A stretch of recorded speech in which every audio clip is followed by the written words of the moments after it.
कहानी की शुरुआत में हमें एक तबाह हुई दुनिया को दिखाया जाता है और बताया जाता है कि उस दुनिया की तबाही के पीछे एक बहुत बड़ा मेटेरॉइड था जो जमीन से जोर से टकराया और सब कुछ जलकर राख में बदल गया। इस तबाही के बाद अब बस इस जमीन पर एक छोटे शहर के साथ कुछ सर्वाइवर्स बचे हुए हैं। ये सभी लोग एक चर्च के फॉलोअर हैं, जिस चर्च के प्रेस्ट का नाम पेट्रियार्क था। यहाँ के रूल्स बहुत ही टाइट थे और उन रूल्स को सभी को किसी भी हाल में मानने पड़ते हैं। उसी शहर में ग्रे नाम की एक विच भी है। विच हर किसी की विश को पूरा कर देती है, इसलिए चर्च के लोगों को लगने लग गया है कि कहीं उनके ही लोग भागकर ग्रे के साथ मिलकर एक नई कम्युनिटी न बना लें। इसलिए पेट्रियार्क अपने इन्फोर्सर्स कमांडर से ग्रे को फांसी देने का हुक्म दे देता है। इन्फोर्सर्स यहाँ के लोगों के सामने ग्रे को फांसी देती है। उसके पैर के नीचे लकड़ी जिसके सहारे वह अभी तक बची हुई थी, वह अपने पैर से उसे गिरा देती है और जैसे ही इन्फोर्सर्स वहाँ से जाती है तब यहाँ पर ग्रे अपना जादू दिखाती है। वह इन्फोर्सर्स के ही एक सोल्जर को हिप्नोटाइज कर लेती है और उसे इल्यूजन दिखाने लग जाती है कि जैसे वही फांसी पर चढ़ा हो, और अपने आप को बचाने के लिए वह अपनी रस्सी पर गोली चला देता है।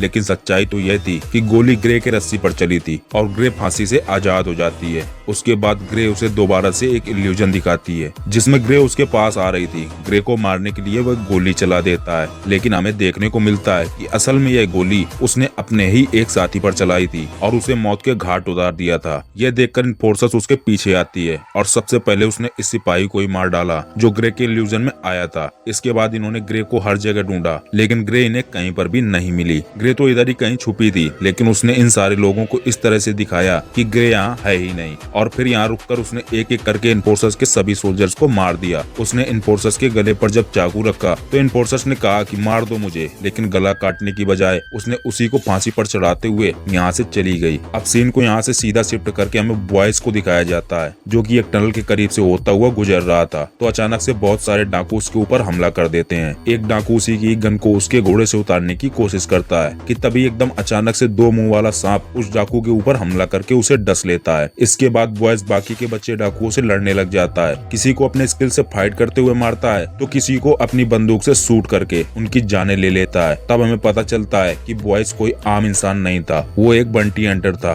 और अपने काम को बहुत ही अच्छे से करता था। दूसरी तरफ हमें दोबारा से ग्रे को दिखाया जाता है जिसके पास यहाँ की रानी के साथ उसका खास आदमी उससे मिलने के लिए आते हैं। असल में क्वीन ग्रे से चाहती थी कि वह उसके लिए एक शेप शिफ्टर की पावर को लेकर आए। ग्रे भी उसके लिए क्वीन से भारी कीमत मांगती है और कहने लगती है कि मैं तुम्हारा काम आने वाले फुल मून तक करूंगी, जिसके आने में सिर्फ 6 दिन ही रह चुके थे। इसके बाद वो दोनों यहाँ से चले जाते हैं। फिर कुछ ही टाइम के बाद यहाँ पर क्वीन का खास आदमी आता है और ग्रे से क्वीन के काम को ना करने के लिए कहता है, क्योंकि उसे लग रहा था कि क्वीन जो करना चाह रही है वह दरअसल बिल्कुल भी ठीक नहीं है। हैरानी की बात तो यह थी कि ग्रे उसकी भी बात मान गई थी। हालांकि ग्रे इस आदमी की बात को नहीं मानना चाहती थी, लेकिन क्योंकि उसके ऊपर एक श्राप था कि वह किसी की भी विश को मना नहीं कर सकती थी, तो उसने इस आदमी की भी विश को मान लिया। अब आगे कहानी में ट्विस्ट तो आने ही वाला है कि किस तरह से ग्रे इन दोनों अपोजिट विश को मैनेज करेगी। अब वो अपने पावर से पूरे लॉस्ट लैंड में शेप शिफ्टर को ढूंढने लग जाती है जिसे उसे मारना है। वो अपने विजन में देख पाती है कि बहुत से लोग शेप शिफ्टर का शिकार करने के लिए आए थे, लेकिन फिर यह सभी उसी का शिकार बनकर रह गए।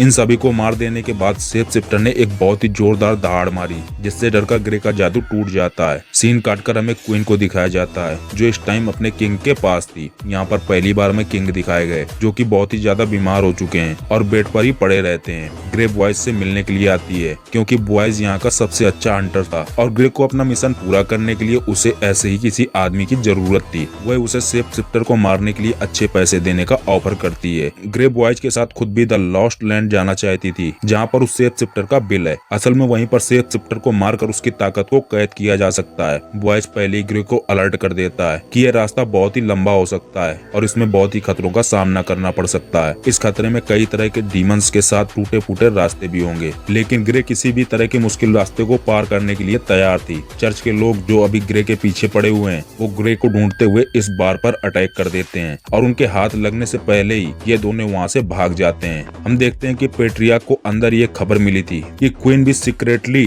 ग्रे से मिलने के लिए गई थी। इससे पेट्रियार्क पेट्रियार्क को ग्रे से डर लगने लग गया था। उसे यह लगने लगा था कि कहीं क्वीन भी ग्रे के साथ मिलकर चर्च के खिलाफ कोई षड्यंत्र तो नहीं रच रही है। इससे पहले कि ऐसा कुछ हो, वह इन्फोर्सर्स को ग्रे को पकड़कर लाने का हुक्म दे देता है। अब इन्फोर्सर्स अपने कुछ सिपाहियों को लेकर ग्रे और बॉयज के पीछे पड़ जाती है, जो एक खास शहर में पहुंच गए थे। यहाँ पर आते ही ग्रे और बॉयज के दोस्तों के घर पर रुकते हैं। यहाँ इनकी बातचीत से हमें बॉयज का पास्ट पता चलता है कि वह इतना अच्छा हंटर कैसे बना था। बचपन में द लॉस्ट लैंड के अंदर उसकी आंखों के सामने उसके मॉम डैड को मार दिया गया था, जिसके बाद वह अपने सर्वाइवल के लिए डीमन से लड़ते लड़ते आखिर वह उस शहर में पहुंचा जहाँ पर इंसान आज भी बस रहे थे। खैर ये लोग अपना सफर दोबारा से कंटिन्यू कर देते हैं, जिसके बाद ये लोग एक बिल्डिंग वाली जगह पर आए थे, जहाँ से आगे का रास्ता इन्हें एक केबल से लटकती हुई बस के जरिए पार करना था। लेकिन जैसे ही वो ऊपर की तरफ आते हैं तो इनका सामना इन्फोर्सर और उसके सिपाहियों से हो जाता है। दोनों विरोधियों के बीच फाइट होने लग जाती है। बॉयज तो पहले से ही बहुत अच्छा हंटर के साथ फाइटर था। इधर ग्रे भी इनसे लड़ने के लिए अपनी जादुई पावर्स का इस्तेमाल करने लग गई थी। वह सबको हिप्नोटाइज करते ही उनके ऊपर वॉर कर देती थी, जबकि दूसरी तरफ बॉयज किसी के ऊपर गन से तो किसी के ऊपर चाकू से धड़ाधड़ हमला करता चला जा रहा था और बहुत लड़ाई के बाद उन सभी सोल्जर्स को मार गिराता है। और जब इन्हें लगता है कि अब टाइम आ चुका है तो ये दोनों जल्दी से केबल बस के ऊपर जंप करके जाने लगते हैं, लेकिन अभी भी बहुत से सिपाही इनके पीछे यहाँ पर भी आ चुके थे। बस के अंदर भी ग्रे बहुत से सोल्जर्स को मार गिराती है। इनमें फिर से जबरदस्त फाइट्स बस में ही शुरू हो जाती है, जबकि बस के अंदर बॉयज भी इन लोगों से लड़े जा रहा था। इन्फोर्सर्स ये देखती है कि ये दोनों तो इनके हाथ ही नहीं लग रहे, तो वह अपने सिपाहियों से इस बस के केबल को काटने को कह देती है। जैसे ही एक केबल टूटा,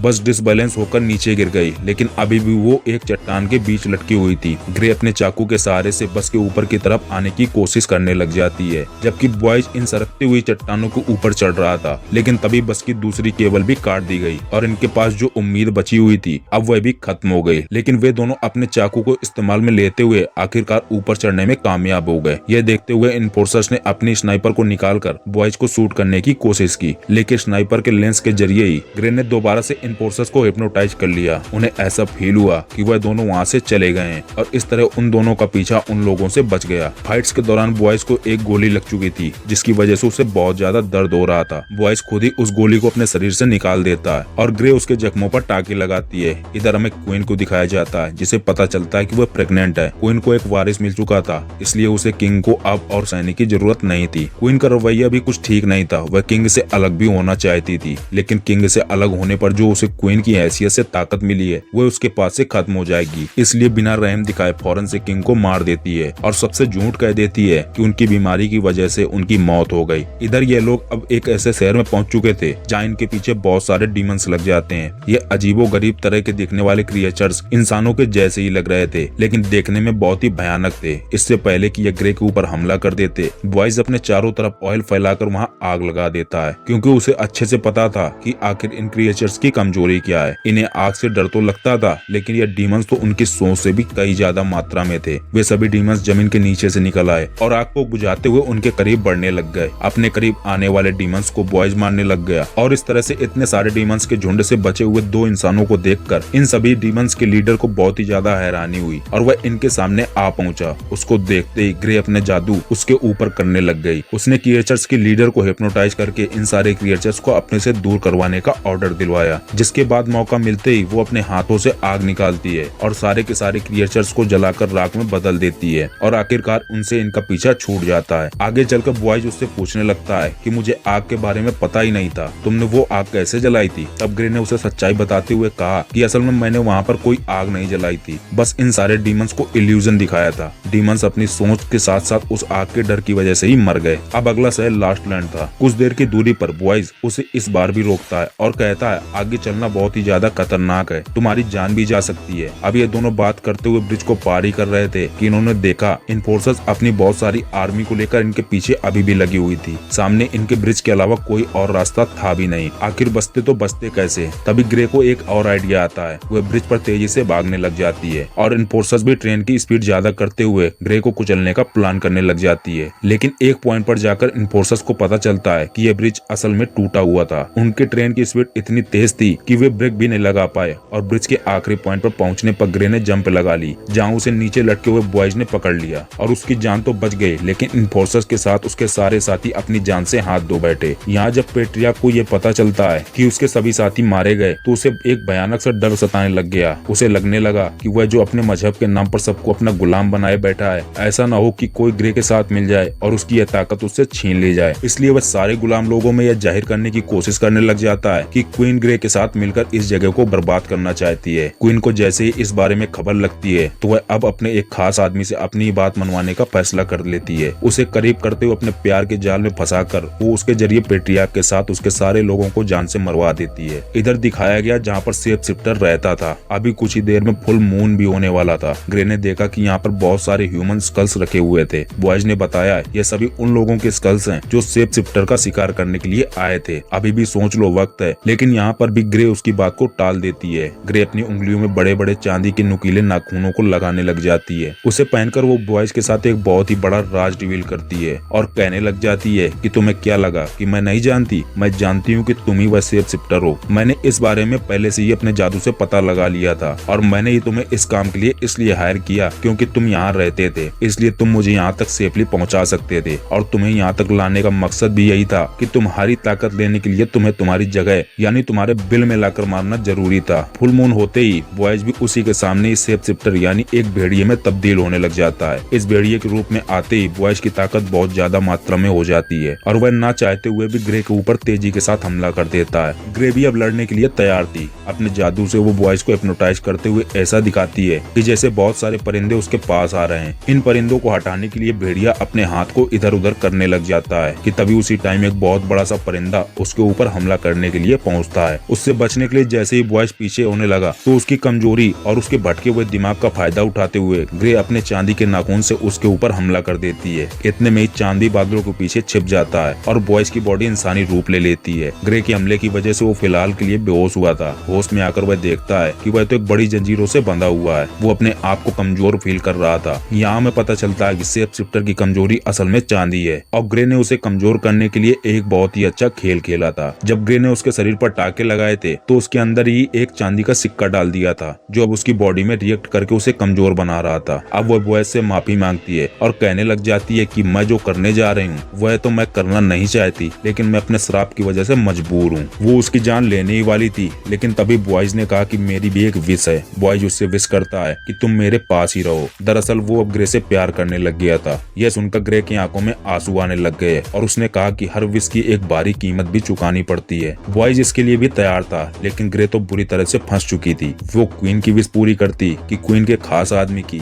या फिर बॉयज की। फिर जैसे ही फुल मून दोबारा से बादलों से बाहर निकलता है तो बॉयज एक शेप शिफ्टर में बदल जाता है और तभी ग्रे बॉयज के सीने में अपने खंजर को स्टैब करते हुए उसे जान से मार देती है। जिसके बाद यह सीन यहीं पर कट हो जाता है और हमें अगली सुबह का सीन दिखाया जाता है जहाँ ग्रे के हाथ में हमें बॉयज की भेड़िया वाली खाल को दिखाया जाता है। ग्रे के वापस आते ही वह देखती है कि यहाँ के सारे लोग बहुत ही ज्यादा खुश थे क्योंकि वे सभी चर्च की हुकूमत से काफी ज्यादा मात्रा में तंग आ चुके थे और उनके लिए उम्मीद की एक किरण सिर्फ ग्रे ही दिखाई दे रही थी। ग्रे के आते ही वे अपना विरोध करना शुरू कर देते हैं और सारे के सारे विद्रोही बन जाते हैं। चर्च के ऊपर सभी हमला करके उसके ऊपर का क्रॉस भी गिरा देते हैं। ग्रे अब सबसे पहले क्वीन के सबसे खास आदमी के पास जाती है और वो उसे बॉयज के खाल को देते हुए कहती है क्वीन को अपना खून इसके ऊपर डालना है, जिसके बाद इसकी ताकत उसके अंदर चली जाएगी। उसकी खाल पकड़ते हुए वह आदमी कहता है कि मैंने तो तुमसे विश मांगी थी कि तुम क्वीन की विश न पूरी करना। तो ग्रे उसे यहाँ पर एक ट्विस्ट बताते हुए कहने लग जाती है कि क्वीन असल में शेप शिफ्टर बनकर बॉयज को पाना चाहती थी, लेकिन वह बिल्कुल भी नहीं जानती थी कि शेप शिफ्टर सिर्फ एक ही है और वो है बॉयज। क्वीन को शेप शिफ्टर बनाने के लिए बॉयज की ही जान मुझे लेनी पड़ी और तुम्हारा विश करने का मकसद था कि तुम्हें क्वीन मिल जाए। अब बॉयज मर चुका है तो क्वीन भी तुम्हारी हो चुकी है। अब जब क्वीन को यह हकीकत पता चलती है कि बॉयज मर गया तो वह पूरी तरह से टूट जाती है। उसे वह लम्हे याद आने लग गए जब बॉयज ने उसे कहा था कि तुम मेरी तरह नहीं हो, मैं अपने ही तरह के किसी से शादी करना चाहता हूँ, न कि तुम्हारी तरह। और वजह भी यही है कि क्वीन ने शेप शिफ्टर बनने का फैसला किया था, लेकिन वह यह बात नहीं जानती थी कि अपने इस फैसले से वो बॉयज को ही खो डालेगी। वह पूरी रात इसी गम में डूबी रही। फुल मून होने तक उसने अपना रिचुअल कंप्लीट नहीं किया और सुबह की सूरज की रोशनी शेप शिफ्टर के खाल पर पड़ते ही वो खाल आग की तरह जलकर राख हो गई। अब क्वीन गुस्से में अपने खास आदमी जीरस को ही मार डालती है जो इस टाइम क्वीन के पास आया हुआ था, लेकिन बाहर जाने पर उसे एहसास हुआ कि उसने इमोशंस में आकर बहुत बड़ी गलती कर दी थी। उसने जीरस को मार दिया है जिसकी फौज के जरिए वो बाहर के लोगों से लड़ पाती, जिनसे बगावत कर पाती। यहीं से सीन को काटकर हमें बॉयज को दिखाया जाता है जिसे सुबह होते ही होश आ गया था। वह जब मरा था तो एक शेप शिफ्टर में बदला हुआ था। उसकी जान उसकी खाल में ही थी। क्योंकि उसकी खाल का इस्तेमाल क्वीन ने नहीं किया तो उसकी जान दोबारा से बॉयज के अंदर चली गई और वह जीवित हो गया। गुस्से में बॉयज ग्रे के पास जाता है और उसकी गर्दन पर चाकू रख देता है। वो उसे सवाल करते हुए पूछने लगा कि तुमने आखिर मुझे क्यों मारा, हालांकि मैंने तुमसे विश भी की थी कि तुम मेरे पास ही रहो। ग्रे उसे सच्चाई बताती है कि मैं फ्यूचर पहले से ही देख चुकी थी। मैं जानती थी कि क्वीन तुम्हारे पास रहने के लिए ही एक शेप शिफ्टर बनना चाहती है, जबकि क्वीन का खास आदमी भी उसे चाहता है। मैंने फ्यूचर में देख लिया था कि क्वीन तुम्हारे मरने के गम में अपने ही खास आदमी को मार डालेगी और तुम्हारी खाल नहीं ओढ़ेगी, जिससे तुम्हारी जान तुम्हारे अंदर वापस आ जाएगी। इस तरह से क्वीन के साथ उसके खास आदमी की और तुम तीनों की विशेष पूरी हो जाएंगी। बॉयज ये जानकर बहुत ज्यादा हैरान हुआ और खुश भी था, क्योंकि अब ग्रे यानी जिससे वह प्यार करता था वो उसके साथ रहने वाली थी। यहीं से ये दोनों एक साथ निकल जाते हैं अपने एक नए मिशन के लिए और यहीं पर यह कहानी, यह मूवी भी खत्म हो जाती है। तो दोस्तों, अगर आपको यह मूवी पसंद आई हो तो वीडियो को लाइक एंड चैनल को सब्सक्राइब करना ना भूलें और इस तरह की और एक्सप्लेनेशन मूवी देखने के लिए हमें कमेंट में नेक्स्ट लिखना ना भूलें। Thanks for watching.